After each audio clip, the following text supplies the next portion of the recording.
Hello everyone, আসসালামু আলাইকুম সবাইকে। আশা করি তোমরা সবাই খুব বেশি ভালো আছো।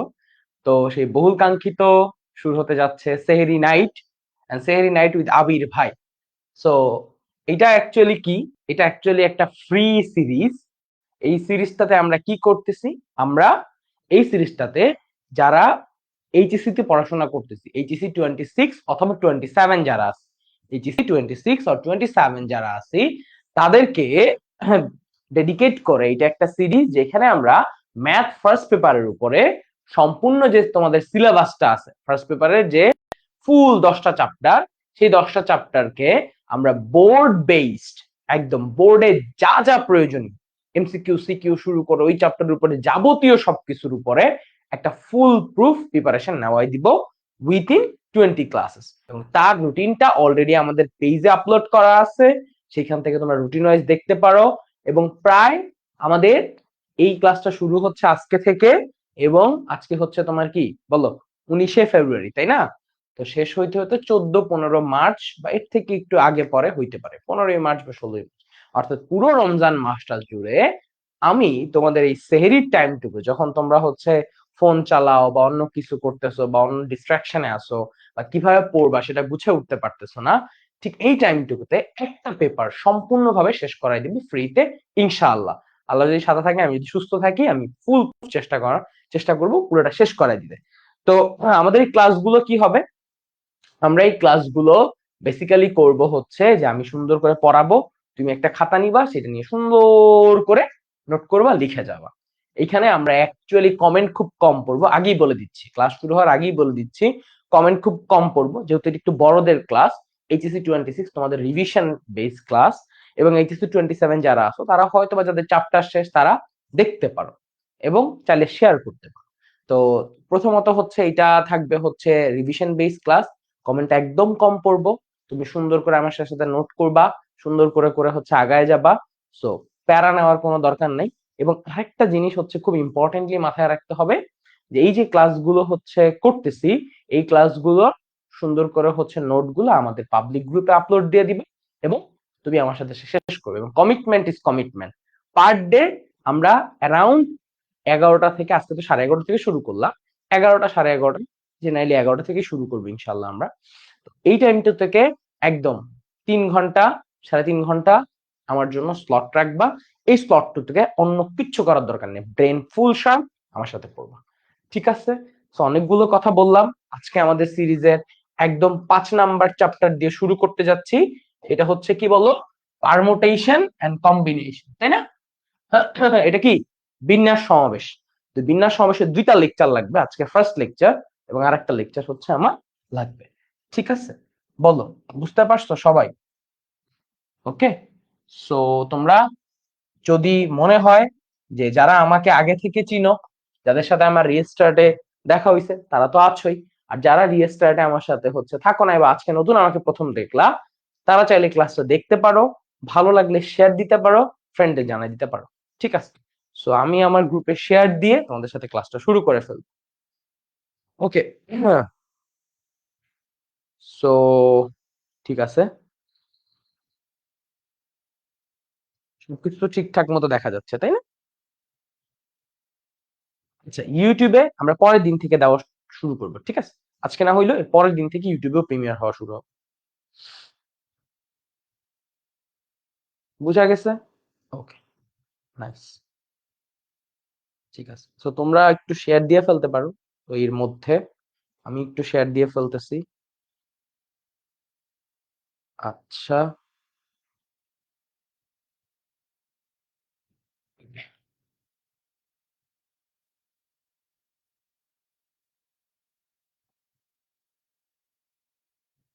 ওকে, সবকিছু ঠিক আছে, দেখা যাচ্ছে। নাইস।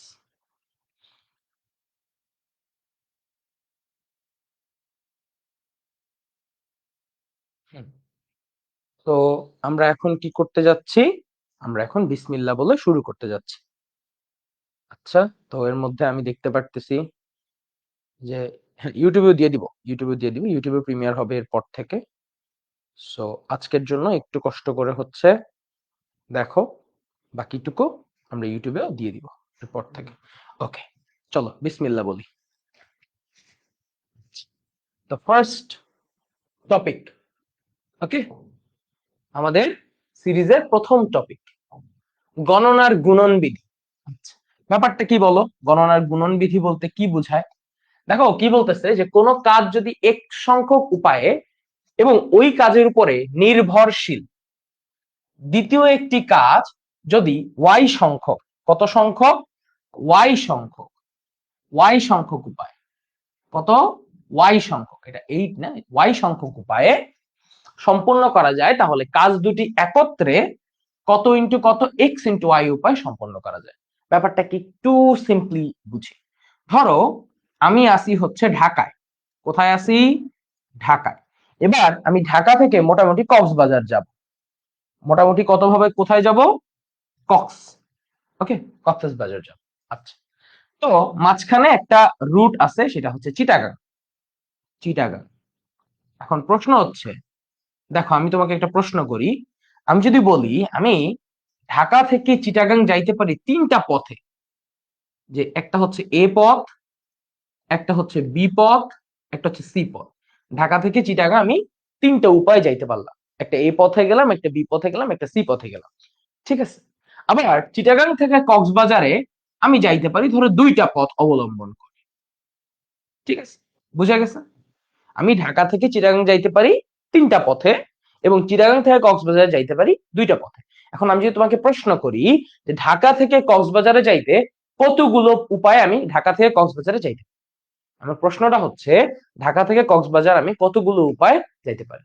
তো অনেকেই আবেগ ভাবে হচ্ছে অ্যান্সার দিবে যে ভাই দেখেন, এখানে আছে তিনটা পথ, এখানে আছে দুইটা পথ, তাহলে 3 আর 2 অ্যাড করে দিলে উপায় সংখ্যা হচ্ছে 5। তো আমি দুঃখ ভরাক্রান্ত মনে তোমাদেরকে বলতেছি, তোমার উত্তরটা ভুল হয়েছে। কেন ভুল হয়েছে? দেখো, আমার এই যে ঢাকা থেকে কক্সবাজার যাওয়ার এই ইনসিডেন্ট, এই ঘটনাটা, ঢাকা থেকে কক্সবাজার যাওয়ার এই ঘটনাটা, সেইটা চিটাগাং এর উপর নির্ভরশীল। সেটা চিটাগাং এর উপরে কেমন নির্ভরশীল? কেমন ভাবে নির্ভরশীল? দেখো, তুমি ফার্স্টে ঢাকা থেকে চিটাগাং গেলা, তারপর চিটাগাং থেকে কক্সবাজার গেলা, তাহলে তুমি একটু দেখো তো এখানে কয়টা পথ থাকতে পারে। তুমি চিন্তা করো, ঢাকা থেকে এ পথে গেলা, তারপরে ডি পথে গেলা, তাহলে এডি একটা পথ। তারপর তুমি চিন্তা করো, তুমি ঢাকা থেকে চিটাগাং এ পথে গেলা, তারপর ই পথে গেলা, তাহলে এটা একটা অপশন ক্রিয়েট হইলো, তাই না? তেমনই ভাবে তুমি চিন্তা করো, প্রথমে তুমি ঢাকা থেকে চিটাগাং বি পথে গেলা, তারপর চিটাগাং থেকে কক্সবাজার ডি পথে গেলা, তাহলে এইটা একটা অপশন বি এর জন্য। আবার তুমি ঢাকা থেকে চিটাগাং বি পথে গেলা এবং চিটাগাং থেকে কক্সবাজার ই পথে গেলা, তাহলে এইটা আরেকটা অপশন, রাইট? তেমনি ভাবে সি এর জন্য সেম। প্রথমে সি পথে হচ্ছে কোথায় গেলা, সরি, প্রথমে সি হচ্ছে সি পথে কোথায় গেলা, সি পথে ধরো তুমি গেলা হচ্ছে ঢাকা থেকে চিটাগাং, এবং সেইখান থেকে তুমি চিটাগাং থেকে গেলা কক্সবাজার ডি পথে, আবার সি। তাহলে দেখো তো এখানে কয়টা পথ আসছে? 6টা। কয়টা পথ আসছে? 6টা। কয়টা ভাইয়া বলো তো? 6টা। তার মানে 6 আসলো কিভাবে? দেখো, এইখান থেকে আছে তিনটা পথ, এবং যেহেতু এই ঘটনাটা নির্ভরশীল, তাই এখানে আমি 2 দিয়ে গুণ দিব। এখানে কতগুলো পথ হইলো? 6টা। তাহলে কোন একটা ঘটনা যদি আরেকটা ঘটনার উপর নির্ভরশীল হয়, তখন কতগুলো হচ্ছে আমার আসতেছে, কত সংখ্যক উপায় হচ্ছে সেই কাজটা সম্পন্ন করা যায়, বা কতগুলো উপায় হচ্ছে দাঁড়ায় এদের দুইজনের গুণ।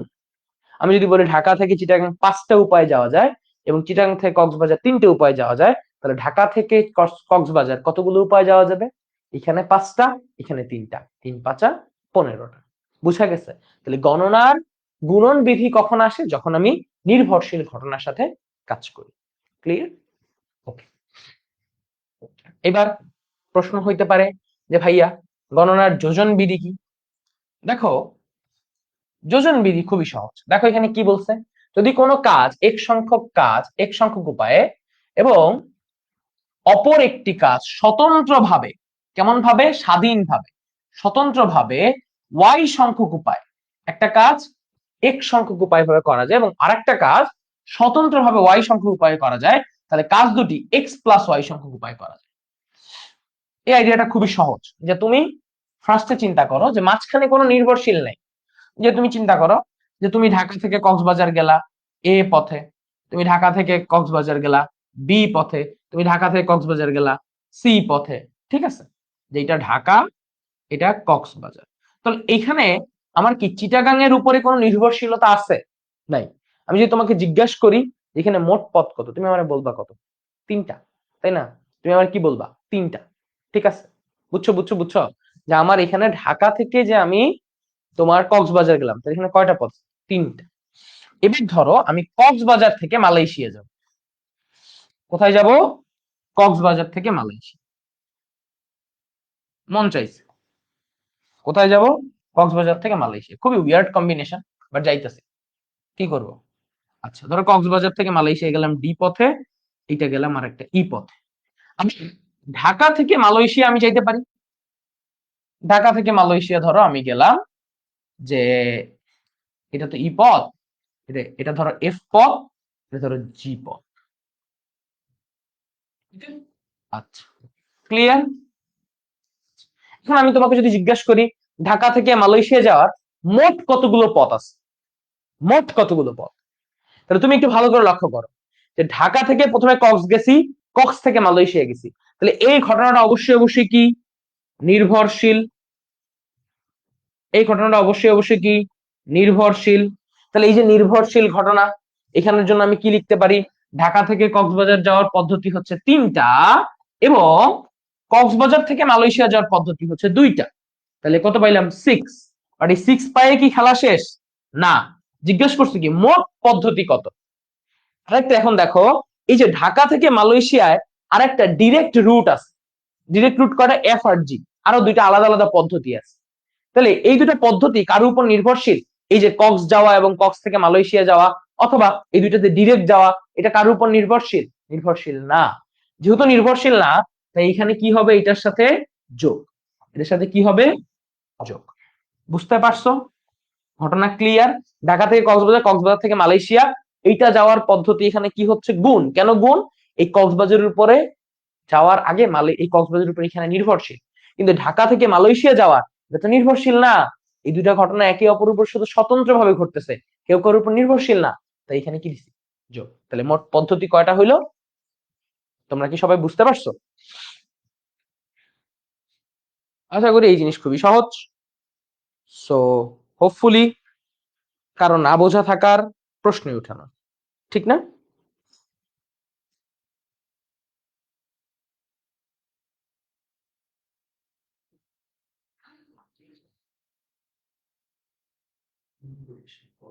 হ্যাঁ, ঠিক আছে। আচ্ছা, সো মোটামুটি ডান। এবার আসো, আমরা তো এটা পড়ে ফেললাম, ওকে। এবার আমাদেরকে শিখতে হবে হোয়াট ইজ ফ্যাক্টোরিয়াল। ফ্যাক্টোরিয়াল কি? মানে আমাদের চ্যাপ্টারের মেইন চ্যাপ্টার এখন শুরু হচ্ছে, ঠিক আছে? সো ফ্যাক্টোরিয়াল কি? দেখো, ফ্যাক্টোরিয়াল হচ্ছে কি এবং কাদের উপরে কাজ করে। তোমাকে একটা ওয়ার্ড শিখতে হবে। প্রথমত অঋণাত্মক পূর্ণ সংখ্যা। What is factorial? শিখার আগে একটা ওয়ার্ড শিখতে হবে, এর নাম হচ্ছে অঋণাত্মক পূর্ণ সংখ্যা। অঋণাত্মক পূর্ণ সংখ্যা এর মানে কি? দেখি কে কে বলতে পারে। দেখি আমার সাথে সাথে কে কে বলতে পারে অঋণাত্মক মানে কি। পূর্ণ সংখ্যা তো আমরা বুঝি ইন্টিজার, 1 2 3 4 5 6 7 8 9 10। এখন দেখো, ইন্টিজারের মধ্যে জিরো ইনক্লুডেড, আবার নেগেটিভ ইনক্লুডেড। এবং অঋণাত্মক এটার কথা হচ্ছে যে এইটা অ্যাকচুয়ালি কেমন, যে আমার অঋণাত্মক এটা দিয়ে বোঝায় যে এইখানে আমার যে মানটা আসবে সেটা কি আসবে না, ঋণাত্মক আসবে। অর্থাৎ 0 থেকে শুরু করে আমার কেমন যাবে বলতো, 1 2 3 এমন করে করে করে ইনফিনিটি। ওকে, 0 থেকে কি করবে? ইনফিনিটি পর্যন্ত প্রপাগেট করবে। 0 থেকে কি করবে? ইনফিনিটি পর্যন্ত প্রপাগেট করবে। বুঝছি? এটা হচ্ছে অঋণাত্মক পূর্ণ সংখ্যা। এবার আসো ফ্যাক্টোরিয়াল। ফ্যাক্টোরিয়ালকে 2 ভাবে লেখা যায়। ফ্যাক্টোরিয়ালকে কয় ভাবে লেখা যায়? 2 ভাবে। ফ্যাক্টোরিয়াল কয় ভাবে লেখা যায়? 2 ভাবে। যে একটা হচ্ছে চিন্তা করা এইভাবে, যে আইদার এইভাবে লিখবো অথবা এইভাবে, ঠিক আছে? একটা হচ্ছে দাদুর লাঠি, তার নিচে ফুটা, আর একটা হচ্ছে এল আকৃতি। এবার কথা হচ্ছে ভাইয়া ফ্যাক্টোরিয়াল কি? মনে রাখবা, ফ্যাক্টোরিয়াল হচ্ছে একটা অপারেটর। কি এইটা? অপারেটর। এটা কোথায় কাজ করে? এটা অঋণাত্মক পূর্ণ সংখ্যার উপরে কাজ করে। কোথায় কাজ করে? অঋণাত্মক পূর্ণ সংখ্যার উপরে কাজ করে তার গৌণিক মানগুলোকে আমাকে দেয়। কেমন ব্যাপারটা? কেমন? ধরো আমি লিখলাম 5 ফ্যাক্টোরিয়াল। এবার এই ফ্যাক্টোরিয়াল এর অর্থ হচ্ছে আমাকে বুঝাবে যে 5 থেকে শুরু হবে, 5 ইন্টু 4 ইন্টু 3 ইন্টু 2 ইন্টু 1। 5 থেকে শুরু হয়ে 1 পর্যন্ত যতগুলো পূর্ণ সংখ্যা আছে, দেখো 5, তার একটু কমাইলাম 4, তার একটু কমাইলাম 3, তার একটু কমাইলাম 2, তার একটু কমাইলাম 1। 5 থেকে শুরু করে 1 পর্যন্ত যতগুলো পূর্ণ সংখ্যা আছে সবগুলোকে গুণ করলে যে ভ্যালু পাবো এটাই হচ্ছে 5 ফ্যাক্টোরিয়াল। তার মানে ধরো আমি যদি বলি 6 ফ্যাক্টোরিয়াল, তার মানে কি 6 থেকে শুরু হবে, 6 into 5 into 4 into 3 into 2 into 1। দেখছো, এরকম করে করে প্রত্যেকটা জিনিস। আমি যদি তোমারে বলি যে ভাইয়া 7 ফ্যাক্টোরিয়াল, হোয়াট ইজ 7 ফ্যাক্টোরিয়াল, তুমি আমারে বলবা যে ভাইয়া 7 থেকে শুরু হবে, 7 into 6 into 5 into 4 into 3 into 2 into 1। ওকে, এইভাবে করে করে নিচে যেতে থাকবে, এভাবে করে করে নিচে যেতে থাকবে। Clear clear clear. তাহলে ফ্যাক্টোরিয়ালের ব্যাপারটা হচ্ছে এই জিনিসটা, ফ্যাক্টোরিয়ালের ব্যাপারটা হচ্ছে এই জিনিসটা। ফ্যাক্টোরিয়াল কি? এটা অ্যাকচুয়ালি গৌণিক মান। কেমন ভাবে গৌণিক মানগুলো আমি নিব? যেই সংখ্যার উপর ফ্যাক্টোরিয়াল কাজ করবে তার থেকে আস্তে আস্তে কমতে থাকবে। তেমনই ভাবে আমি যদি কখনো তোমারে জিজ্ঞাসা করি যে ভাইয়া 2 ফ্যাক্টোরিয়ালের ভ্যালু কত, তুমি আমারে বলবা 2 ইনটু 1। কখনো যদি জিজ্ঞাসা করি 1 ফ্যাক্টোরিয়ালের ভ্যালু কত, তুমি আমারে জাস্ট বলবা 1, কারণ 1 এর নিচে তো আপাতত কিছু নাই। তাহলে আমি জাস্ট যেই সংখ্যাটার ফ্যাক্টোরিয়াল সেই সংখ্যাটাই লিখবো, এবং তার থেকে আস্তে আস্তে মান কমাইতে কমাইতে কমাইতে কমাইতে কোন পর্যন্ত যাব? 1 পর্যন্ত। কোন পর্যন্ত গিয়ে ঠেকবো? 1 পর্যন্ত গিয়ে ঠেকবো। এটাই হচ্ছে আমার ফ্যাক্টোরিয়াল, এবং এই সবগুলোকে গুণ করলে যে মানটা থাকবে এটাই আমার ফ্যাক্টোরিয়াল। ওকে, সো তোমার ক্যালকুলেটরের মধ্যে দেখবা যে এমন একটা সাইন আছে, এমন একটা সাইন আছে, এটাই অ্যাকচুয়ালি কি? Factorial sign. ওকে, তোমার ক্যালকুলেটরের ভিতরে তুমি এই ফ্যাক্টোরিয়াল সাইনটা পেয়ে যাও। আচ্ছা, তোমার কথা হচ্ছে ভাইয়া এখানে একটা সুন্দর জিনিস আমি তোমার দেখাইতে চাই। ফ্যাক্টোরিয়ালের ক্ষেত্রে কি করতে হয় একটু ভালো করে তাকাও। ধরো আমি এখানে লিখলাম 5 ফ্যাক্টোরিয়াল, এটা সমান সমান আমি কি লিখতে পারি? 5 ইন্টু 4 ইন্টু 3 ইন্টু 2 ইন্টু 1। আচ্ছা, আমি আবার লিখলাম 4 ফ্যাক্টোরিয়াল। 4 ফ্যাক্টোরিয়াল মানে কি?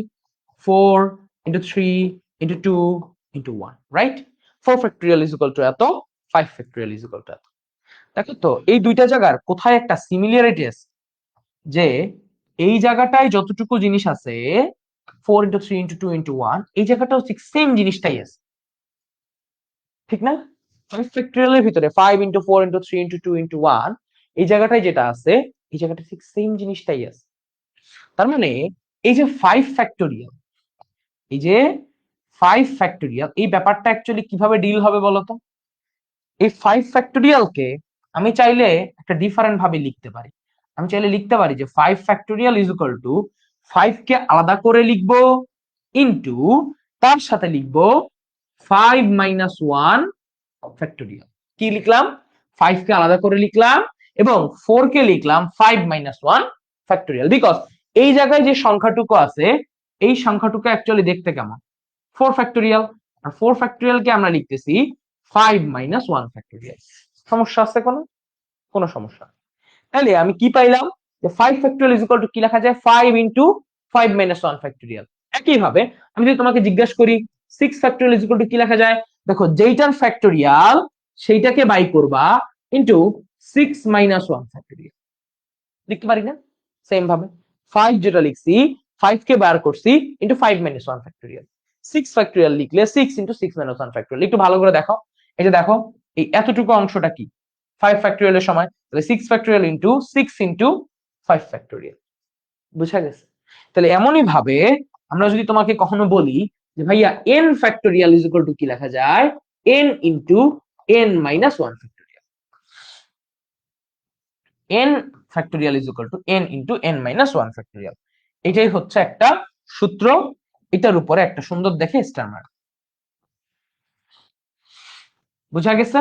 তাহলে n factorial is equal two n into n minus 1 factorial. এটা হচ্ছে ফ্যাক্টোরিয়ালের এমন একটা বেসিক পরিচয়। সো আশা করি তোমরা এই ফ্যাক্টোরিয়ালের সম্বন্ধে বুঝে গেছো, রাইট? ওকে, সবকিছু ঠিকঠাক আছে কিনা আচ্ছা একটু জানাও।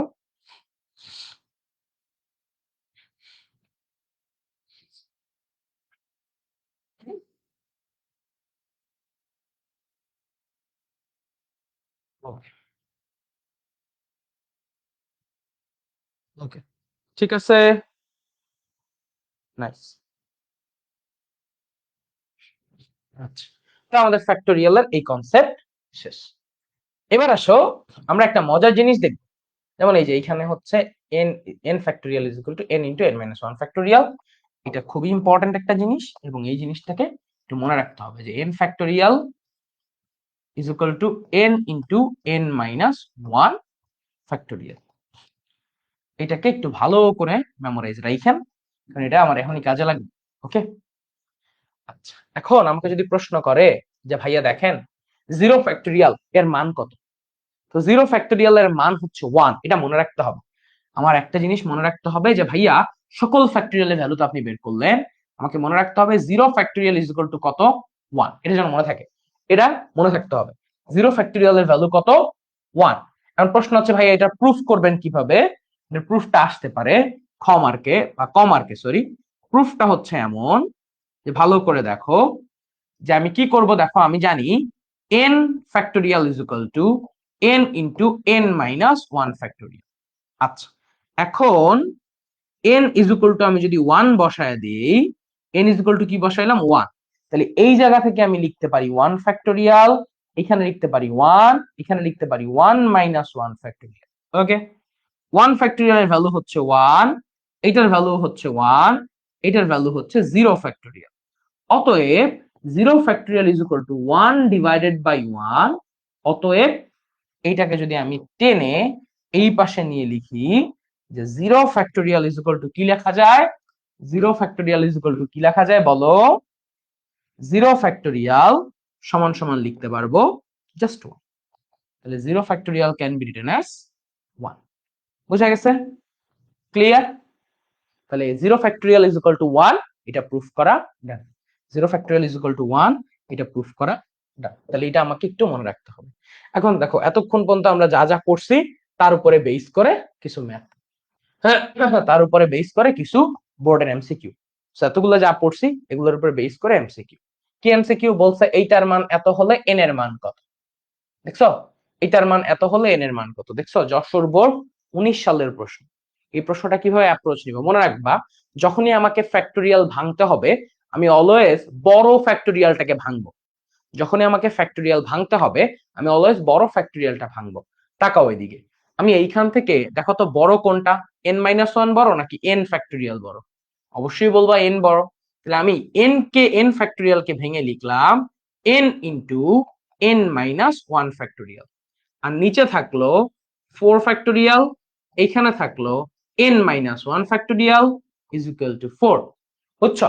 আমি এই nটা n ফ্যাক্টোরিয়াল কি আকৃতিতে লিখলাম, n into n minus 1 factorial আকারে। রিজন কি, এই ফ্যাক্টোরিয়ালটা বড়, এই ফ্যাক্টোরিয়ালটা কি ছোট।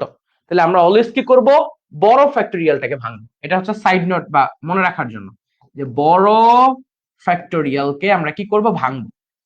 বড় ফ্যাক্টোরিয়ালকে আমরা কি করব, ভাঙবো। ওকে, ভেঙে ফেলবো। আমরা বড় ফ্যাক্টোরিয়ালকে ভাঙ ভেঙে ফেলবো। ভেঙে ফেলার সূত্র কি, ভয়কারে ভে উম্ময় গয়, তাই না? ভেঙে ফেলবো। ওকে, তাহলে এইখান থেকে আমি কি লিখতে পারি দেখো, যে 3 এর জায়গায় n-1 এবং n-1, এই দুইটাকে আমরা কি করে দিব, ক্যান্সেল আউট। এখানে থাকবে হচ্ছে থ্রাইস n, আর এই পাশে গুণ করে দিব 4 ইন্টু 4 ফ্যাক্টোরিয়াল। এখানে 4, এখানে 4 ফ্যাক্টোরিয়াল।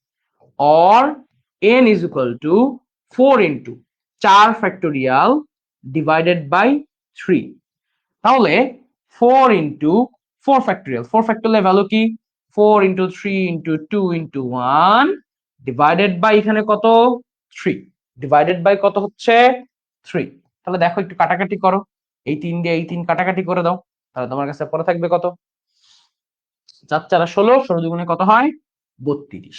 তাহলে অ্যান্সার কত, ডি, তাই না? অ্যান্সার কি আসতেছে, ডি। তাহলে এন এর মান এত হলে এটার ভ্যালু হচ্ছে। সো এইভাবে তুমি এটাকে সলভ করতে পারো। অন্যভাবে তুমি চাইলে ক্যালকুলেটরে এই মানগুলো বসায় বসায় সলভ করতে পারো। দুই ভাবেই করা যায়, যেহেতু আমরা একটু ডিসক্রিপটিভ ক্লাস করাচ্ছি তাই আমি এটাকে এইভাবে দেখাচ্ছি। ওকে, তাহলে বলো এই প্রশ্নটার উত্তর কি হবে, দেখি এই প্রশ্নটার উত্তর কি হবে, যে 1 divide by 0 factorial is equal to what, 1 divide by 0 factorial is equal to what. দেখো এটা তো খুবই সহজ, 1 এর ভ্যালু 1, 0 ফ্যাক্টোরিয়াল এর ভ্যালু কত 1, তাহলে 1 divide by 1 is equal to 1, তাহলে এটার অ্যান্সার কত হবে সি। 0 ফ্যাক্টোরিয়াল এর ভ্যালু কত বলছি 1, তাহলে এটার অ্যান্সার কি হবে 1। ঠিক আছে, আচ্ছা ওকে, আচ্ছা শেষ, ভেরি গুড। আচ্ছা, তো এতক্ষণ আমরা যেগুলো পড়ছি এটার উপরে বেস করে আমাদের ফ্যাক্টোরিয়ালের আইডিয়া মোটামুটি শেষ।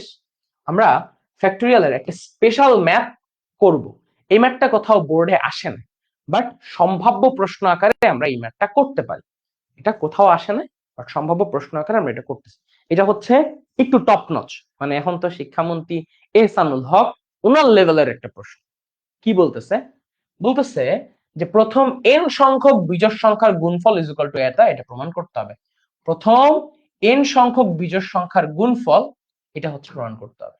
আচ্ছা, বিজোড় সংখ্যা কিভাবে ডিনোট করে, এটা একটা প্রথম প্রশ্ন। বিজোড় সংখ্যা ডিনোট করে হচ্ছে এইভাবে, 1 ইন্টু 3 ইন্টু 5 ইন্টু 7 ইন্টু 9, এমন করতে করতে করতে করতে বিজোড় সংখ্যার সাধারণ টার্মটা লিখতে হয় এই যে টুয়াইস n মাইনাস 1। এটা হচ্ছে বিজোড় সংখ্যার সাধারণ টার্ম। এটা কি তোমরা জানো? এটা হচ্ছে কি আমার বিজোড় সংখ্যার সাধারণ টার্ম। ওকে, এই তো নাইস, তোমরা উত্তর দিতে পারতেছো, এটা হচ্ছে বিজোড় সংখ্যার সাধারণ টার্ম। আচ্ছা, এইটা থেকে আমার এরকম হুজি বুঝি জিনিস প্রুফ করতে হবে, হুজি বুঝি জিনিস প্রুফ। দেখো এবার আমি কি করি একটু ভালো করে লক্ষ্য করো। আচ্ছা, এটা হচ্ছে বিজোড় সংখ্যা সাধারণ টার্ম এবং টুয়াইস n মাইনাস 1, এখানে n এর ভ্যালু 1 বসাও, দেখো ভ্যালু পাবো 1, এখানে n এর ভ্যালু 2 বসাও, ভ্যালু পাবা 3, এখানে n এর ভ্যালু 3 বসাও, ভ্যালু পাবা 5। তো এটা হচ্ছে বিজোড় সংখ্যার সাধারণ টার্ম। এবার এখানে উপরে আনা লাগবে কি দেখো তো, twice n factorial, twice n factorial তার মানে কি, টুয়াইস n ফ্যাক্টোরিয়াল এর অর্থ কি, যে টুয়াইস n ফ্যাক্টোরিয়াল এর মানে হচ্ছে twice n into twice n minus 1 into twice n minus 2, এমন করতে করতে করতে করতে করতে করতে এটা আগাবে। এবং টুয়াইস n ফ্যাক্টোরিয়াল দিয়ে যেটা বোঝায় যে এইখানে যতগুলো জোড় এবং বিজোড় সংখ্যা আছে, টুয়াইস n ফ্যাক্টোরিয়াল এর অর্থ হচ্ছে যে এইটার ভিতরে যতগুলো জোড় এবং বিজোড় সংখ্যা আছে, তুমি দেখো n এর ভ্যালু 1 বসাও পাবা 2 ফ্যাক্টোরিয়াল, n এর ভ্যালু 0 বসাও পাবা 0 ফ্যাক্টোরিয়াল। ঠিক আছে, তুমি যদি এখানে n এর ভ্যালু 0 বসাও পাবা 0 ফ্যাক্টোরিয়াল, n এর ভ্যালু 1 বসাও পাবা 2 ফ্যাক্টোরিয়াল, n এর ভ্যালু 2 বসাও পাবা 4 ফ্যাক্টোরিয়াল। অর্থাৎ এটার ভিতরে জোড় এবং বিজোড় যা যা থাকার দরকার, যা যা থাকার দরকার সবগুলো আছে। ঠিক আছে, এখন দেখো এই জায়গায় শুধুমাত্র আমার কাছে কি আছে, বিজোড় সংখ্যাগুলো আছে, কি নাই, জোড় সংখ্যাগুলো নাই। তাই আমি প্রথম যে কাজটা করব, বিজোড় সংখ্যাগুলোরে সেম রাখবো, বিজোড় সংখ্যাগুলোকে সেম, হুম, বিজোড় সংখ্যা যেটা আছে তারে একই রকম রাখবো। ঝামেলাটা কই করব, এটার ফাঁকে ফাঁকে দেখো এখানে লিখছি না 3, এটার ফাঁকে ফাঁকে একটা কাজ করব, এই 3-এর ফাঁকে আমি একটা 2 গুণ করব। ওকে, আবার এই 5-এর ফাঁকে আমি একটা কত দিয়ে গুণ করবো বলতো, 4 দিয়ে গুণ দিব। আবার এই যে 5-এর পরে 7-এর আগে দিয়ে আমি একটা 6 গুণ দিব। অর্থাৎ যেখানে যেখানে বিজোড় গুলো নাই, জোড় গুলো নাই, সেখানে আমি ইচ্ছা করে জোড় সংখ্যাগুলো ঢুকাই দিচ্ছি। এবং জোড় সংখ্যার সাধারণ ফর্ম কি বলতো, টুয়াইস n, n এর ভ্যালু 1 বসাইলে 2 পাবা, n এর ভ্যালু 2 বসাইলে 4 পাবা, n এর ভ্যালু 3 বসাইলে 6 পাবা, n এর ভ্যালু 4 বসাইলে 8 পাবা। এটা কি জোড় সংখ্যার সাধারণ, জোড়ের সাধারণ পদ। তাই কি বোঝায়, জোড়ের সাধারণ পদ। ওকে, আর টুয়াইস n মাইনাস 1 এটা দিয়ে কি বোঝায়, বিজোড়ের সাধারণ পদ, বিজোড়ের সাধারণ পদ। ওকে, তাহলে এখন আমি কি করলাম, এরকম করতে করতে কোন পর্যন্ত যাব, টুয়াইস n পর্যন্ত যাব। ঠিক এখানে যেহেতু আমি উপরে গুণ করলাম, তাহলে অবশ্যই অবশ্যই আমার কি হয়েছে বলো, একটা পাপ হয়েছে। কেন পাপ হয়েছে, এই যে আমি গুণ করছি এটা আমার পাপ হয়েছে না, বলো পাপ হয়েছে না? তাহলে পাপের প্রায়শ্চিত্ত করার জন্য কি করব, নিচে দিয়ে আবার একটা গুণ দিব, 2 ইন্টু 4 ইন্টু 6 ইন্টু 8 ইন্টু, এমন করতে করতে করতে করতে টুয়াইস n গুণ করলাম। এখন দেখো উপরে কি আসছে, 2 into twice n minus 1, twice n minus 2, twice n minus 3, এই যে এটা চলে আসবে। ঠিক আছে, দেখো এটার আগের পদটা কি হবে, এটার আগের পদটা হবে টুয়াইজ এন মাইনাস টু। এই যে 2 into twice n minus one, twice n minus two, এমন করতে করতে করতে করতে করতে করতে সবগুলো পদ চলে আসছে। তাহলে এখানে যেহেতু সবগুলো পদ চলে আসছে, তাই আমি উপরে লিখতে পারি টুয়াইজ এন ফ্যাক্টোরিয়াল। আর নিচে আমি যদি সব জায়গা থেকে, দেখো নিচে আমি এটাকে এইভাবে লিখবো, নিচে এই জিনিসটাকে আমি কিভাবে লিখবো দেখো, সরি, নিচে আমি এই জিনিসটাকে লিখবো হচ্ছে এইভাবে, যে ভালো করে অবজার্ভ করি, 2 ইন্টু এই 4 কে আমি লিখতেছি 2 ইন্টু 2, এই 6 কে আমি লিখতেছি 2 ইন্টু 3, এই 8 কে আমি লিখতেছি 2 ইন্টু 4, এমন করে করে আগাইতে আগাইতে এই টুয়াইজ এন কে আমি লিখতেছি 2 ইন্টু 8। আচ্ছা, লিখলাম। ওকে, এবার কি করব বলো, এবার কি করবো, এবার কাজ তো সহজ। দেখো এখানে আমি দেখতেছি কতগুলো হচ্ছে আমার কাছে ই আছে বলতো, 2 আছে। দেখো কাজ কিন্তু শেষ। দেখো তো এখানে কয়টা 2 আছে, একটা 2, দুইটা 2, তিনটা 2, চারটা 2, পাঁচটা 2, ছয়টা 2, সাতটা 2, আটটা 2, এরকম করতে করতে করতে করতে কতগুলো 2 আছে, n সংখ্যক 2 আছে। কতগুলো 2 আছে, n সংখ্যক 2 আছে, ঠিক আছে। এই 2 গুলাকে এক পাশে করে দাও, 2 ইন্টু 2 ইন্টু 2 ইন্টু, এমন করতে করতে করতে করতে n সংখ্যক 2 একদিকে হয়ে গেল। কত সংখ্যক 2 হইল, n সংখ্যক 2। বুঝছো, এরকম গুণ করলাম আমি কয়টা 2, এরকম করতে করতে n সংখ্যক 2 গুণ আকারে আসলো। এবং তার সাথে এই n সংখ্যক 2 যখন আমি আলাদা করে ফেললাম, আমার কাছে অবশিষ্ট কি পড়ে থাকলো দেখো, অবশিষ্ট কি পড়ে থাকলো দেখো, এইখান থেকে পড়ে আছে 1। কিভাবে 1, এই যে এই জায়গায় আমি কি লিখতে পারি, এই জায়গায় আমি লিখতে পারি 2 ইন্টু 1, এই যে এটা থেকে। তাহলে 1, এখানে পড়ে থাকবে 2, এখানে পড়ে থাকবে 3, এখানে পড়ে থাকবে 4, এমন করতে করতে করতে করতে n পর্যন্ত যাবে। এমন করতে করতে করতে করতে কোন পর্যন্ত যাবে, n পর্যন্ত যাবে। ক্লিয়ার, এমন করতে করতে করতে করতে কোন পর্যন্ত যাবে, n পর্যন্ত যাবে। ক্লিয়ার ক্লিয়ার ক্লিয়ার, বলো ক্লিয়ার কিনা। ওকে, আফটার দ্যাট, আফটার দ্যাট আমরা এই এই পয়েন্ট থেকে কি লিখতে পারি, আফটার দ্যাট আমরা এই পয়েন্টটা থেকে লিখতে পারি, ওকে, আফটার দ্যাট আমরা এই পয়েন্টটা থেকে লিখতে পারি, দেখো এখানে আসতেছে টুয়াইজ এন ফ্যাক্টোরিয়াল, এই জায়গায় কি পড়ে থাকবে, ঠিক আছে, একটা আসতেছে টুয়াইজ এন ফ্যাক্টোরিয়াল, এইখানে কি পড়ে থাকবে দেখো, এখানে কয়টা 2 গুণ হয়েছে, n সংখ্যক 2 গুণ হয়েছে। তাহলে n সংখ্যক 2 যদি আমার গুণ হয়, ধরো একটা 2 গুণ হইলো, তার সাথে আরেকটা 2 গুণ হইলো, তার সাথে আরেকটা 2 গুণ হইলো, তার সাথে আরেকটা 2 গুণ হলো, এটা সমান সমান আমি কি লিখতে পারি, একটা, দুইটা, তিনটা, চারটা, চারটা 2 গুণ হয়েছে। আমি যদি বলতাম যে পাঁচটা 2 গুণ হয়েছে, 3, 4, 5, তাহলে এটা কি লিখবো, 2 টু দি পাওয়ার 5। আমি যদি বলি n সংখ্যক 2 গুণ হয়েছে, তার মানে এটা কত হবে, 2 টু দি পাওয়ার n। বুঝছো, এখানে কি লিখবো, n সংখ্যক 2 গুণ হওয়ার জন্য 2 টু দি পাওয়ার n। আর এই জায়গায় দেখো 1 into 2 into 3 into 4 into 5 into, এরকম করতে করতে এটা অ্যাকচুয়ালি n ফ্যাক্টোরিয়াল।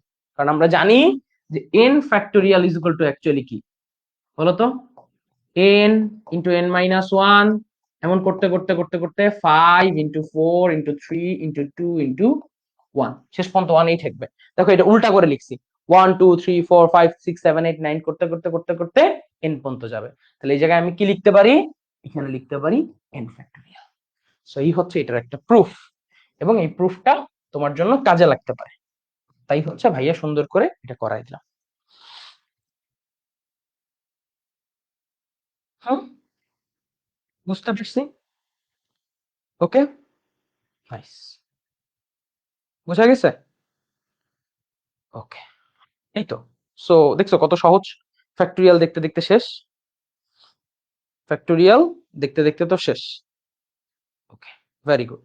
চলো ফ্যাক্টোরিয়াল তো শেষ করে ফেললাম, এবার কি পড়বো, ফ্যাক্টোরিয়াল তো শেষ, এবার কি পড়বো, ফ্যাক্টোরিয়ালের পর আমার এই ফ্যাক্টোরিয়াল আইডিওলজি, এবার আমরা যেটা পড়বো তার নাম হচ্ছে, খুবই সুন্দর একটা জিনিস, অ্যাকচুয়ালি বিন্যাস সমাবেশ এইখান থেকে শুরু হচ্ছে, অ্যাকচুয়াল বিন্যাস সমাবেশ এখান থেকে শুরু হচ্ছে, ঠিক আছে। ওকে, অ্যাকচুয়াল বিন্যাস সমাবেশ এখান থেকে শুরু হচ্ছে। ওকে, ওকে, এইখানে একটা হেল্প করবা, সেটা হচ্ছে এখানে দুটি না, এই ওয়ার্ডটা কেটে দাও, এইটা হচ্ছে লিখবা যে এবিসি থেকে তিনটি মানে সবগুলোকে নিয়ে, এখানে লিখবা সবগুলি, সবগুলিকে নিয়ে, ঠিক আছে, সবগুলিকে নিয়ে সাজানো ব্যবস্থা, যেখানে পুনরাবৃত্তি নেই, যেখানে কারো কি ঘটবে না, পুনরাবৃত্তি ঘটবে না, পুনরাবৃত্তি নেই। ব্যাপারগুলো একটু বুঝি। আমার এখানে কয়টা বর্ণ আছে? তিনটা বর্ণ, এ বি সি। এই তিনটা বর্ণকে নিয়ে আমি সবগুলোকে ইউজ করে আমি এমন একটা সাজানো ব্যবস্থা বাই করব, বা এমন ভাবে সাজাবো এই তিনটা বর্ণকে নিয়ে যে সবগুলা বর্ণই থাকবে, তিনটা বর্ণই ইউজ করব, এবং এখানে কোনো পুনরাবৃত্তি ঘটবে না। এখানে কি ঘটবে না ভাইয়া? কোনো পুনরাবৃত্তি ঘটবে না। এটা হচ্ছে মেইন কাহিনী। তাহলে এ বি সি এই তিনটা বর্ণ আমি নিব, এই তিনটা বর্ণকে নিয়ে আমি সাজাবো, এবং তিনটা বর্ণকেই আমি ইউজ করবো, কিন্তু পুনরাবৃত্তি ঘটাবো না। কিভাবে সাজাইতে পারি চিন্তা করো। যে ফার্স্টে লিখলাম এ, তারপরে বিসি, তারপরে সি বি, এবং তারপরে আবার এ বদলায় এখন দিলাম বি, লিখলাম বিএসি, আবার লিখলাম বিসিএ, তারপর লিখলাম সিএবি, তারপর লিখলাম সিবিএ। এখন তুমি আল্লাহর দুনিয়ার যত কিছু করো, এই ছয়টার বাইরে আর কিছু লিখতে পারো, এই ছয়টার বাইরে আর কিছু লিখতে পারবা না। তাহলে আমি কি করছি? বর্ণ ছিল তিনটা, ভিন্ন ভিন্ন বর্ণ। কেমন বর্ণ? ভিন্ন ভিন্ন বর্ণ। কেমন? ভিন্ন ভিন্ন। দেখছো, সবগুলাকে ইউজ করে কোনো পুনরাবৃত্তি ছাড়া কতগুলো আমি সাজানো ব্যবস্থা গঠন করতে পারি। দেখো, বিন্যাসের মেইন আইডিয়াটাই হচ্ছে সাজানো ব্যবস্থা। তুমি কত সুন্দরভাবে কোন জিনিসগুলাকে সাজাইতে পারো, কোন একটা জায়গায় তুমি কোন একটা অবস্থানকে কতভাবে সাজাইতে পারো। ধরো ইংরেজি বর্ণমালা, তাদেরকে বিভিন্ন ভাবে সাজায় আমি শব্দ গঠন করতে পারি। আমার কতগুলো অঙ্ক আছে 0 থেকে 9, এগুলোকে সাজায় আমি বিভিন্ন সংখ্যা গঠন করতে পারি। আবার এই যে এ বি সি, এদেরকে বিভিন্ন ভাবে সাজাইতে পারি। এই যে সাজানো সংখ্যা, এই সাজানো সংখ্যা নিয়েই আমাদের আসলে এই চ্যাপ্টারটায় পড়াশোনা, বুঝছো? সমাবেশ চ্যাপ্টারটা হচ্ছে দল গঠন চ্যাপ্টার, আমরা সমাবেশকে বলি দল গঠন। তাহলে তুমি দেখো, এখানে এই তিনটা বর্ণকে নিয়ে তুমি কয় ভাবে সাজাইতে পারো? তুমি কিন্তু এই তিনটা বর্ণকে নিয়ে এই 6 ভাবের বেশি সাজাইতে পারবে না। তুমি দেখো, একটু শাফল করে দেখো, চেঞ্জ করে দেখো, আর কিন্তু উপায় নাই। তার মানে এখানে এই তিনটা বর্ণকে, ভিন্ন ভিন্ন বর্ণকে আমি কাজে লাগাইছি, এবং সবগুলাকেই ব্যবহার করছি। কি করছি? সবগুলাকেই ব্যবহার করে কোন রকম পুনরাবৃত্তি, মানে ধরো এ 2 বার নাই, বা এ 3 বার নাই, বি 2 বার নাই, বি 3 বার নাই, মানে এরকম লিখতে পারবো না। এ এ সি ভাবে লিখতে পারবো না, ঠিক আছে? বা বি বি সি এভাবে লিখতে পারবো না। কোন রকম পুনরাবৃত্তি করা যাবে না। এরকম করে কয় ভাবে সাজাইতে পারি? 6 ভাবে। তাহলে এই 6 ভাবেকে আমি একটু সুন্দর করে লিখলাম, ইট ইজ 3 ফ্যাক্টোরিয়াল। 6 সমান সমান কত? 3 ফ্যাক্টোরিয়াল। একটু হিসাব করে দেখো, যে 3 factorial is equal two 3 into 2 is equal two 6, right? এখন তুমি জিজ্ঞেস করতে পারো, ভাই এখানে 3 ফ্যাক্টোরিয়াল কেন লিখলেন? এখানে 3 ফ্যাক্টোরিয়াল কেন লিখলেন? রিজনটা কি? ভাইয়া এখানে 3 ফ্যাক্টোরিয়াল কেন লিখলেন? রিজনটা কি? আমাকে একটু ব্যাখ্যা করো। আচ্ছা, ওকে। ওইটা ব্যাখ্যা করার জন্য ধরো আমি যদি তোমাকে আরেকটা জিনিস হচ্ছে উদাহরণ টানি, তাহলে ব্যাপারটা দেখবা আরো ক্লিয়ার হয়ে যাবে। ওকে ওকে, আরেকটা উদাহরণ টানবো। যে দেখো, এবার আমার বর্ণ কয়টা বলছি? 4টা বর্ণ। 4টা বর্ণ, 4টি থেকে কোন রকম পুনরাবৃত্তি না করে সবগুলোকে ব্যবহার করে। এখানে লিখবা সবগুলোকে ব্যবহার করে। ওকে, দুটা না, এটা হচ্ছে সবগুলোকে ব্যবহার। কয়গুলো ব্যবহার? সবগুলোকে ব্যবহার করে। ওকে, এখানে আমরা কি লিখবো? সবগুলিকে ব্যবহার করে, সবগুলিকে ব্যবহার করে সাজানো ব্যবস্থা। এখন তুমি এই 4টা বর্ণ নাও, এই 4টা বর্ণ থেকে তুমি কি কি সাজাইতে পারবা? তুমি দেখো, তুমি দেখবা এ কে যদি তুমি ফিক্স রাখো, তাহলে এর জন্য তুমি সাজানো ব্যবস্থা পাবা 6টা। 1 2 3 4 5 6, একে ফিক্স রেখে সাজানো ব্যবস্থা পাবা 6টা। কিভাবে? ধরো বি কে আগে রাখলা সি ডি, অথবা বি কে আগে রাখলা ডি সি, অথবা সি দিয়ে শুরু হবে সি বি ডি, অথবা C D B, B D আগে চলে আসবে। এছাড়া কি হইতে পারে? ডি বি সি, অথবা ডি সি বি। এই 6টার বাইরে তুমি অন্য কিছু আর পাবা না এর জন্য, যেখানে এ ফিক্স। তুমি এবার যদি বি নিয়ে কাজ করো, দেখবা বি এর জন্য তুমি এরকম কয়টা পাবা, 6টা সাজানো ব্যবস্থা পাবা। সাজানো ব্যবস্থা মানে কি, যে ওয়ার্ড গুলোকে শাফেল করে করে আমি চেঞ্জ করে করে বিভিন্ন এক একটা কি করতেছি, শাফেল করে করে চেঞ্জ করে করে একটা আকৃতি তৈরি করতেছি, এই আকৃতির সাথে ডিফার, রাইট? প্রত্যেকটা আকৃতির সাথে প্রত্যেকটা আকৃতি কি দেখো ব্যবস্থাগুলো কি ডিফারেন্ট। আচ্ছা, তুমি যদি সি এর জন্য সাজাও, সি এর জন্য কটা পাবা, 6টা। সি এর জন্য কটা পাবা, 6টা। ডি এর জন্য সাজাইলে ডি এর জন্য কটা পাবা, 6টা। ডি এর জন্য কটা পাবা, 6টা। তাহলে এই সবগুলোকে নিয়ে আমি যদি সাজানো ব্যবস্থা গঠন করি, যেখানে কোনো কিছুর পুনরাবৃত্তি নাই, অর্থাৎ দুইবার রিপিট করা নাই কোনো কিছু, তাহলে এটার টোটাল সাজানো ব্যবস্থা কত ফ্যাক্টরিয়াল, তুমি দেখবা 24। এই 24 সমান সমান লেখা যায় 4 ফ্যাক্টরিয়াল। 24 সমান সমান কি লেখা যায়, 4 ফ্যাক্টরিয়াল। এখন তোমার মাথার মধ্যে ব্যাপারটা হিট করার কথা, যে দেখো এখানে কয়টা ভিন্ন ভিন্ন বর্ণ, 4টি ভিন্ন ভিন্ন বর্ণ। কয়টা ভিন্ন ভিন্ন বর্ণ, 4টি ভিন্ন ভিন্ন বর্ণ। বুঝো, সবগুলোকে ব্যবহার করছি এবং কোনো পুনরাবৃত্তি নাই, তাহলে সাজানো ব্যবস্থার সংখ্যা কত, 4 ফ্যাক্টরিয়াল। আগেরটার ক্ষেত্রে একটু দেখো, 3টি ভিন্ন ভিন্ন বর্ণ, ভিন্ন ভিন্ন বর্ণ কয়টা, 3টি, এবং সবগুলিকে ব্যবহার করছি, কোনো পুনরাবৃত্তি নাই, সাজানোর ব্যবস্থা কত, 3 ফ্যাক্টরিয়াল। তাহলে আমি যদি তোমাকে এখন বলি যে এনটি ভিন্ন ভিন্ন জিনিস একবার মাত্র ব্যবহার করে, কোনো পুনরাবৃত্তি করা যাবে না, এর মানে কি, একবার মাত্র ব্যবহার মানে কি, পুনরাবৃত্তি নাই, পুনরাবৃত্তি নাই, একবার মাত্র ব্যবহার করে, 3টি না, এখানে ধরো এটা বাদ, এইটার চিন্তাই করার দরকার নেই, ওকে। ব্যবহার করে সাজানো ব্যবস্থার সংখ্যা কত, আমি এইটা ব্যবহার করে কি চাচ্ছি, সাজানো ব্যবস্থার সংখ্যা, যে একবার মাত্র ব্যবহার করে কোন রকম কি ঘটবে না, কোনো পুনরাবৃত্তি ঘটবে না, একবার মাত্র আমি ব্যবহার করব, একবার মাত্র ব্যবহার করে সাজানো ব্যবস্থার সংখ্যা কত হবে বলতো, তুমি নিশ্চিন্তায় বলতে পারো দিস ইজ এন ফ্যাক্টোরিয়াল। এটা কত ফ্যাক্টোরিয়াল, এন ফ্যাক্টোরিয়াল। বুঝা গেছে? যেমন ধরো আমার নাম আবির, এবার ধরো আবির শব্দটিকে, আবির শব্দটি প্রতিটি অক্ষরকে, প্রতিটি অক্ষরকে একবার মাত্র ব্যবহার করে সাজানো ব্যবস্থা, অক্ষরকে একবার মাত্র ব্যবহার, একবার মাত্র ব্যবহার করে কতগুলো সাজানো ব্যবস্থা গঠন করা যাবে, কতগুলো সাজানো ব্যবস্থা গঠন করা যাবে, ওকে। বলতো কতগুলো সাজানো ব্যবস্থা, দেখি বুঝছো কিনা, কতগুলো সাজানো ব্যবস্থা গঠন করা যাবে। দেখো আবির, এ বি আই আর, আগে ফার্স্টে চেক করবা যে এখানে কি এন সংখ্যক ভিন্ন ভিন্ন জিনিস, দেখছো সব থেকে ইম্পর্টেন্ট, এন সংখ্যক ভিন্ন ভিন্ন জিনিস। দেখো তো এখানে যেগুলো, তারপর কি একবার মাত্র ব্যবহার, এই দুইটা জিনিসই হচ্ছে ইম্পর্টেন্ট।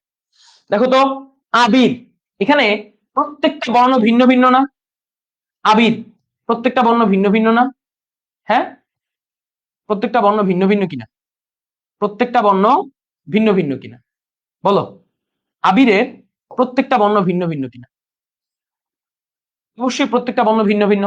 তাহলে এই প্রত্যেকটা বর্ণকে নিয়ে একবার মাত্র ব্যবহার করে সবগুলোকে একবার মাত্র, প্রতিটি অক্ষরকে একবার মাত্র ব্যবহার করে সাজানো ব্যবস্থা, অর্থাৎ 4টা অক্ষরকেই ব্যবহার করতে হবে, বাট একবার মাত্র ব্যবহার করতে পারবো। তাহলে কত ভাবে এটাকে সাজাইতে পারি, 4 ফ্যাক্টরিয়াল। কত ভাবে, 4 ফ্যাক্টরিয়াল। কারণ দেখো এটার মজার ব্যাপার হচ্ছে যে খুবই ইম্পর্টেন্ট জিনিস, এন সংখ্যক ভিন্ন ভিন্ন জিনিস, 4টি ভিন্ন ভিন্ন বর্ণ, ওকে, এবং সবগুলোকে একবার মাত্র ব্যবহার করছি, তারপর সাজানো ব্যবস্থা হচ্ছে 4 ফ্যাক্টরিয়াল। কিন্তু যদি এমন হইতো যে যে আবির আর নাই, হয়ে গেছে কি রাদওয়ান, ঠিক আছে, আমার পুরো নাম হচ্ছে রাদওয়ান আহমেদ আবির, ওকে, RADYAN। এবার প্রবলেমটা কই দেখো তো, এইটা সাজানো ব্যবস্থা আমি যদি তোমাকে জিজ্ঞাসা করি, অনেকেই লাফ দিয়ে উঠে বলবে এটা সাজানো ব্যবস্থা হচ্ছে 1 2 3 4 5 6, অনেকেই লাফ দিয়ে উঠে বলবে 6টা বর্ণ একবার মাত্র ব্যবহার করে সাজানো ব্যবস্থা 6 ফ্যাক্টরিয়াল। তো বুকে হাত রেখা তুমি বলবা যে আমার ভুল হয়েছে। কেন ভুল হয়েছে? দেখো এখানে এ কি আসছে, রিপিট হয়েছে, এন সংখ্যক ভিন্ন ভিন্ন জিনিস আর নাই। এখানে দুইটা কন্ডিশন, এন সংখ্যক ভিন্ন ভিন্ন জিনিস, সবগুলোকে ব্যবহার, এবং কোনো পুনরাবৃত্তি নাই। দেখছো, কোনো পুনরাবৃত্তি নেই, একবার মাত্র ব্যবহার, এন সংখ্যক ভিন্ন ভিন্ন জিনিস। এখানে কি এন সংখ্যক ভিন্ন ভিন্ন জিনিস আছে? না, এটা কিন্তু এটা অ্যান্সার না। কারণ এখানে কি নাই, যে 1 2 এন সংখ্যক ভিন্ন ভিন্ন জিনিস নেই, এন সংখ্যক ভিন্ন ভিন্ন জিনিস নেই, ভিন্ন ভিন্ন জিনিস নাই। বুঝতে পারছি? বলো, বুঝতে পারছি? এন সংখ্যক ভিন্ন ভিন্ন জিনিস তো নাই। তাহলে আমরা এন সংখ্যক ভিন্ন ভিন্ন জিনিসের জন্য একটু পরে পরে পড়বো। ওকে, জাস্ট এর পরের যে ম্যাথটা আছে একটু তাকাই। বলছে কি, মার্কেট শব্দটির প্রতিটি শব্দটির সবগুলো বর্ণ একত্রে নিয়ে কত ভাবে সাজানো যাবে। তাহলে মার্কেট যে শব্দটা আছে, ফার্স্ট এটাকে লিখো, MARKET। দেখো তো, এটা কি প্রত্যেকটা ভিন্ন ভিন্ন ওয়ার্ড না, ভিন্ন ভিন্ন অক্ষর না? এখানে একটা ভিন্ন, এখানে ভিন্ন, এখানে ভিন্ন, প্রত্যেকটা কি ভিন্ন ভিন্ন অক্ষর। তাহলে ভিন্ন ভিন্ন অক্ষর যদি থাকে, মার্কেট শব্দটার ভিতরে যদি প্রত্যেকটা ওয়ার্ড ভিন্ন ভিন্ন হয়, এই যে দেখো প্রত্যেকটা ওয়ার্ড কিন্তু ভিন্ন ভিন্ন, এইটা ভিন্ন, এইটা ভিন্ন, রাইট, এটা ভিন্ন, আর ভিন্ন, কে ভিন্ন, ই ভিন্ন, টি ভিন্ন, প্রত্যেকটা ওয়ার্ড কি ভিন্ন ভিন্ন ওয়ার্ড, ভিন্ন ভিন্ন বর্ণ। তাহলে প্রত্যেকটা বর্ণ হচ্ছে ভিন্ন ভিন্ন, প্রথম কথা হচ্ছে এইটা, ভিন্ন ভিন্ন। এবার বর্ণ আছে কয়টা? 6টা। তাইলে প্রত্যেকগুলাকে নিয়ে আমি যদি সাজানো ব্যবস্থা তৈরি করি, ইটস অল অ্যাবাউট 6 ফ্যাক্টরিয়াল। কারণ কি, এন সংখ্যক ভিন্ন ভিন্ন জিনিস, প্রত্যেকটাকে একবার মাত্র ব্যবহার করে সাজানো ব্যবস্থা 6 ফ্যাক্টরিয়াল। ক্লিয়ার? ডান? ওকে, দেখো এই প্রশ্নটাই আমার কোথায় আসছে, বরিশাল বোর্ড 19-এ। আচ্ছা, বিবি 19, বিবি মানে হচ্ছে ওই বিবি না, বিবি মানে ওই বিবি না রে পাগলা, বরিশাল বোর্ড বুঝাইছি। ওকে, বরিশাল বোর্ড বুঝাইছি। তুমি যে বিবি বুঝছো ওই বিবি এই বিবি না রে পাগলা। ওরে পাগলা রে, ওরে পাগলা আমার, এই বিবি কি সেই বিবি রে পাগলা। আচ্ছা, ক্লিয়ার? ঘটনা ক্লিয়ার? বুঝছো? আচ্ছা, এবার এবার একটা মজার ঘটনা আবার ঘটাইতে হবে। ওকে, আচ্ছা এবার আসো, এবার আরেকটু মজার ঘটনা। ওকে, যেন পুনরাবৃত্তি নেই, সবগুলো এগুলা ডিলেট, এখন হচ্ছে দুটি করে নি। আচ্ছা, এবার প্রশ্নটা একটু বদলায় দিলাম। আচ্ছা, দেখো এখন যে জিনিসটা পড়াবো, এই জিনিসটা পড়তে হইলে তোমার একটা জিনিস হচ্ছে শিখাবো, যার নাম হচ্ছে বক্স মেথড। ওকে, এখন আমরা এটা পড়ার সাথে সাথে আমরা কি শিখবো? বক্স মেথড শিখবো। ওকে,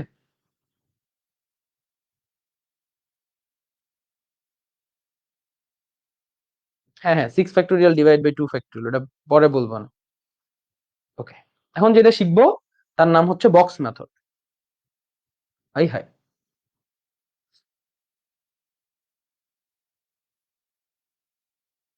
ওকে, ওইটা আমি বুঝাবো বুঝাবো বুঝাবো। তোমাকে এই পর্যন্ত যা বলছি সব কি বুঝতে পারছো? ওকে, আচ্ছা, সো আসো আগাই। তো ফার্স্ট অফ অল বলছে কি, এবিসি থেকে দুটি করে নিয়ে দুটি করে নিয়ে সাজানো ব্যবস্থা। কয়টা করে নিয়ে সাজানো ব্যবস্থা? দুইটা করে নিয়ে সাজানো ব্যবস্থা। আচ্ছা ভাইয়া, দুইটা করে নিয়ে সাজানো ব্যবস্থা কিভাবে কি গঠন করতেছেন একটু বলেন তো, কেমনে কি হইতাছে, কিছুই তো বুঝতেছি না। আচ্ছা দেখো, এখন এটা তোমার আমি পড়ানোর জন্য একটা বক্স মেথড পড়াবো। কি মেথড পড়াবো? Box method. ধরো আমার কাছে এখানে একটা বক্স আছে। ওকে, এখানে কি আছে? একটা সুন্দর দেখে বক্স আছে, এবং এই বক্সের মধ্যে আমি কয়টা ঘর দিলাম? মানে একটা কাটা দিয়ে দুইটা ঘর বানাই। এর মানে কি? আমাকে বলছে যে ভাইয়া আপনার কাছে তিনটা ভিন্ন ভিন্ন জিনিস আছে, এই তিনটার মধ্যে কোন রকম পুনরাবৃত্তি করতে পারবেন না, একবার মাত্র করে ব্যবহার, মানে কোনো পুনরাবৃত্তি নেই। বাট এবার আপনি সাজাবেন, সবগুলোকে নিয়ে সাজাতে পারবেন না, দুইটা দুইটা করে নিয়ে সাজাবেন। কটা করে নিয়ে সাজাবেন? তিনটা থেকে দুইটা দুইটা করে নিয়ে সাজাবেন। এবং তুমি যদি এটাকে সাজাও, তুমি দেখতে পারবা যেখানে হয় এবি, বিএ, এসি, সিএ, তারপরে বিসি, সিবি। তো অ্যান্সার আসতেছে কয়টা? এবারও আমার অ্যান্সার আসতেছে হচ্ছে 6। অ্যান্সার আসতেছে 6। তো তুমি আবেগে, ঠিক আছে, তুমি আবেগে 3 ফ্যাক্টোরিয়াল লিখতে পারো, বাট তার একটু আবেগটা একটু কন্ট্রোল করো, আবেগটা থামাও, একটু দেখো। আমি বলতেছি যে আমার এন সংখ্যক ভিন্ন ভিন্ন জিনিস, কয়টা ভিন্ন ভিন্ন জিনিস? 3টা ভিন্ন ভিন্ন জিনিস। কয়টা করে নিয়ে সাজাইতে হবে? 2টা করে নিয়ে, দুটো করে নিয়ে সাজাইতে হবে। তাই আমি 2টা ঘর আঁকলাম। কয়টা ঘর আঁকছি? 2টা ঘর আঁকছি। এবার বলো আমার এখানে বর্ণ আছে কয়টা? 3টা। একটা এ, একটা বি, একটা সি। এবার এই 3টা বর্ণকে নিয়ে 2টা করে নিয়ে আমার সাজাইতে হবে, ঠিক আছে? তাইলে আমি এখন তোমার যেটা শিখাবো এটার নাম হচ্ছে বক্স মেথড। এই বক্স মেথড আসলে আমাকে কি বলে একটু ভালো করে লক্ষ্য করো। বক্স মেথড আমাকে কি বলতেছে একটু ভালো করে লক্ষ্য করো। দেখো এই জায়গাটায় কি হয়, বর্ণ ছিল 3টা। বর্ণ ছিল কয়টা? 3টা। এবার চিন্তা করো এই 3টা বর্ণের 3টাই তো এই ঘরে বসতে পারে। বুঝো যে আমার এই ঘরটা ফাঁকা, এই 2টা ঘর ফাঁকা। তাহলে এই যে আমার প্রথম ঘর আছে, এই প্রথম ঘরের ভিতরে এই 3টা বর্ণের যে কোনো 3টার একটা আমি বসাইতে পারি, কোনো রেস্ট্রিকশন নাই। ধরো এ বসাইলাম অথবা বি বসাইলাম অথবা সি বসাইলাম। তাইলে এই ঘরের জন্য আমার কয়টা অপশন আছে বা কয়টা চান্স আছে, মানে এই ঘরে এই 3টা বর্ণের, এই যেখানে যতগুলো বর্ণ আছে এই 3টা বর্ণের 3টার যে কোনোটাই বসতে পারে। তাহলে এই ঘরটার ভিতরে এই বর্ণগুলাকে হোল্ড করার কতগুলো চান্স আছে, যে এ হয় এ বসবে, নাহলে বি বসবে, নাহলে সি বসবে। অর্থাৎ এই যে এই ফাঁকা ঘরের ভিতরে আমার কয়টা ফাঁকা ঘরের জন্য কয়টা অপশন আছে? ফাঁকা ঘরের জন্য 3টা অপশন আছে। কেন 3টা অপশন আছে? এই 3টা বর্ণের যে কোনো একটাই ফাঁকা ঘরে বসতে পারে। তাহলে এই ফাঁকা ঘরে বসার জন্য অপশন কয়টা আছে? এই ফাঁকা ঘরের জন্য অপশন বা সুযোগ সেটা কয়টা আছে? 3টা। চিন্তা করো যে আমার এইখান থেকে বি বর্ণটা বসে গেল, এখানে আমার কি বর্ণ বসে গেল? বি বর্ণ। তাহলে আমার এই ঘরের জন্য কয়টা অপশন ছিল? 3টা অপশন ছিল। কয়টা অপশন ছিল? 3টা। তো এটার মধ্যে চিন্তা করো যে তোমার একটা বর্ণ এখানে বসে গেল, সে ফর বি নাই। সে ফর এখানে আমার বি বসে গেল, বি নাই। এবার তুমি চিন্তা করো যে আমার এই ফাঁকা ঘরের জন্য এখন কয়টা অপশন আছে? হয় এ বসবে, না হয় সি বসবে। হয় এ বসবে, না হয় কি বসবে? সি বসবে। তাহলে আমার এইবার এই ফাঁকা ঘরের জন্য আমার কয়টা অপশন আছে? এই ফাঁকা ঘরের জন্য অপশন আছে, ধরো এখানে বি মুছে দিলাম, এখান থেকে বি চলে গেছে। তাহলে এই ফাঁকা ঘরের জন্য একটা বর্ণ যদি আমি এই পাশে দিয়ে ফেলি, তাহলে এই ফাঁকা ঘরের জন্য কয়টা অপশন খালি থাকে? এই ফাঁকা ঘরের জন্য অপশন খালি আছে দেখো 2টা। হয় এইটা বসবে, নাহলে এইটা বসবে, ধরো সি বসে। তারপর যেহেতু এরা নির্ভরশীল ঘটনা, কারণ কি? প্রথম বক্সটা ফিল আপ হওয়ার পরে দ্বিতীয় বক্সটা আমি ফিল আপ করলাম। প্রথম বক্সটা ফিল আপ ছাড়া কি আমি দ্বিতীয় বক্সটা ডিরেক্ট ফিল আপ করতে পারছি? না। প্রথম বক্সের ফিল আপের উপরে বেস করে দ্বিতীয় বক্সে ফিল আপ হলো। ওই যে প্রথম বক্সে যখন আমি ফিল আপ করলাম, চিন্তা করলাম এখানে একটা সংখ্যা বসায় দিলাম, তারপরে কয়টা অপশন আছে এভাবে চিন্তা করলাম। তাই এখানে কি দিব? একটা গুণ দিব, এবং গুণ দিয়ে ইজ ইকুয়াল টু কি লিখবো? 6। বলো এই বক্স মেথডটা কে কে বুঝো না? এই বক্স মেথডটা কে কে বুঝো না? বক্স মেথডটা এমন কে কে আছে বুঝো না?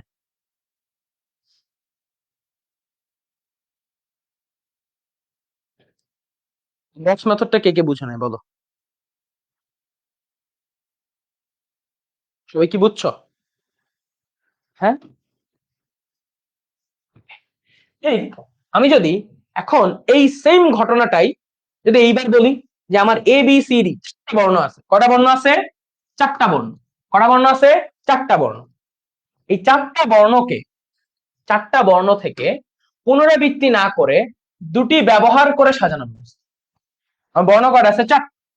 এ বি সি ডি পুনরাবৃত্তি করতে পারবো না। বাট এবার আমার দেখো এই 4টা বর্ণই কি? 4টি ভিন্ন ভিন্ন বর্ণ। 4টি ভিন্ন ভিন্ন, একদম মানে খুবই ইম্পর্টেন্ট জিনিস এইটা। 4টি ভিন্ন ভিন্ন, ওকে, 4টি ভিন্ন ভিন্ন বর্ণ। এবং তাদেরকে নিয়ে আমি কয়টা ঘর সাজাবো? কয়টা? 2টা। ঘর সাজাবো কয়টা? 2টা। কারণ আমাকে ইউজ করতে বলছে কয়টা বর্ণ? দেখো 2টি। কয়টা ব্যবহার করতে বলছে? 2টি। তাহলে আমার প্রথম ঘরের জন্য কয়টা অপশন আছে দেখো তো? প্রথম ঘরের জন্য আমার কয়টা অপশন আছে? যে এই 4টার যে কোনো একটা হচ্ছে এখানে বসবে। তাহলে প্রথম ঘরের জন্য আমার কাছে অপশন আছে কয়টা? প্রথম ঘরের জন্য আমার কাছে অপশন আছে হচ্ছে, বলতো, প্রথম ঘরের জন্য আমার কাছে অপশন আছে 4টা। এই 4টার যে কোনো একটা আমার এখানে বসতে পারে। চারটার যে কোনো একটা আমার এখানে বসতে পারে। তাহলে ধরো এখান থেকে যদি একটা বর্ণ চলে যায়, তাহলে আমার দ্বিতীয় ঘরের জন্য অপশন কয়টা বাকি থাকবে? তুমি আমার সত্য করে বলো, দ্বিতীয় ঘরের জন্য অপশন কয়টা বাকি থাকবে? তিনটা। দ্বিতীয় ঘরের জন্য অপশন কয়টা বাকি থাকবে? তিনটা। এবং এদের মাঝখানে যদি আমি গুণ করি, 3 4 আমি কত পাচ্ছি? 12। তাহলে কয়টা সাজানো ব্যবস্থা গঠন করা যাবে? 12টা। কয়টা সাজানো ব্যবস্থা গঠন করা যাবে? 12। বুঝা গেছে? তাহলে আমার এখানের কন্ডিশনটা হচ্ছে যে আমি যদি 4টি ভিন্ন ভিন্ন বর্ণ থাকে এবং তাদেরকে আমি যদি 3টি বা 2টি করে বর্ণ নিয়ে সাজাই, তাহলে আমার এখানে কি আসলো? 12টা বর্ণ। 12 ভাবে এটা সাজানো যাবে। 12টি সাজানো ব্যবস্থা পাওয়া যাবে যেখানে একটারও পুনরাবৃত্তি হয় না। ঠিক এই জিনিসটাকেই আমরা যদি একটু ফর্মাল ভাবে লিখতে চাই, এই জিনিসটাকে আমরা যদি একটু ফর্মাল ভাবে লিখতে চাই, যে দেখো,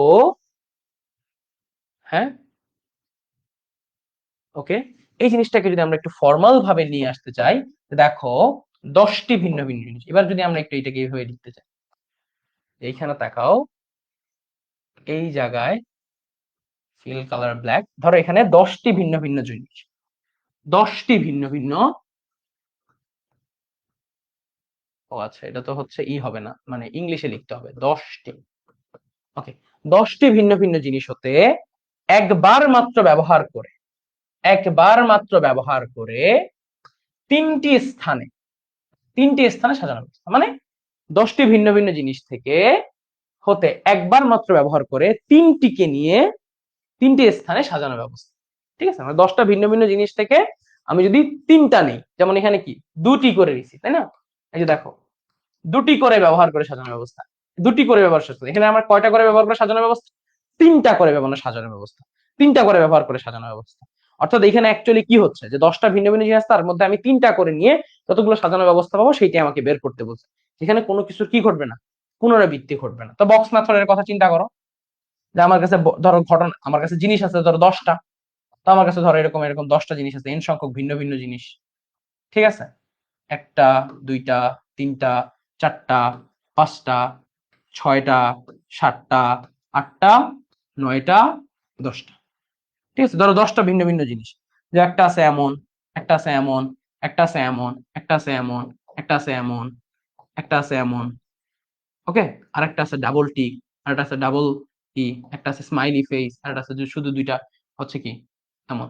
তাহলে এখানে ধরো 10টা ভিন্ন ভিন্ন জিনিস, এই 10টা ভিন্ন ভিন্ন জিনিস থেকে আমি হচ্ছে কয়টা করে নিব বলো? 3টা করে নিয়ে আমার সাজানো হচ্ছে। তাহলে আমি যদি এখন এই 10টা ভিন্ন ভিন্ন জিনিস, এবার আমি যে বক্সটা আঁকবো, তার ঘর কয়টা হবে বলো? 3টা ঘর হবে। তার ঘর কয়টা হবে? 3টা। এই একটা, এই একটা, এই একটা।